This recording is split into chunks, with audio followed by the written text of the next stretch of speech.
আমাদের সাধারণ গ্রাহকদের 3 কোটি যে সাধারণ গ্রাহক আছে তাদের আস্থা ফিরে আনার মতন মানে সেই ধরনের একটা পরিষদ গঠন করার জন্য আমাদের এই দাবি। আমরা এই পরিষদ গঠন না হবে কিন্তু আমাদের দাবি চলতে থাকবে। আমাদের পূর্ববর্তীতে আগে যারা ছিল তাদেরকে নিয়ে এসে যেন এই পরিষদটা সঠিকভাবে গঠন হয় এবং ইসলামী ব্যাংক একটা সুন্দর পরিচালনা পরিষদের মাধ্যমে সামনে আগাতে পারে। আমাদের দাবি যতক্ষণ আদায় না হবে ততক্ষণ আমাদের করেই যাবে। সরকারের সাথে একটা প্রোগ্রাম হয়েছে, তারা কথা দিয়েছে, কিন্তু এখন পর্যন্ত তার কার্যকারিতা আমরা দেখতে পাচ্ছি না। বরং তারা তলে তলে তাদের পরিকল্পনা অনুযায়ী কিছু একটা করার চিন্তা ভাবনা করতেছে।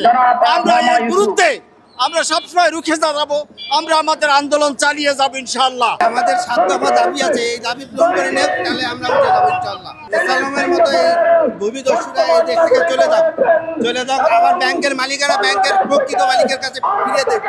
আইনমন্ত্রী বলেছেন যে শেয়ারগুলো কাদের কাছে আছে সেটা রক্ষিত আছে, নথিতে সংরক্ষণ করা আছে। আসুন আমরা আলোচনা করি এই শেয়ার মালিকগুলো কিভাবে প্রকৃত মালিকের কাছে ফিরিয়ে দেওয়া যায়। আমাদের সুস্পষ্ট বক্তব্য, গ্রাহক সমাজের সুস্পষ্ট বক্তব্য, এখানে আলোচনার করার সুযোগ নাই, এখানে আলোচনা করার কোনো অবকাশ নাই।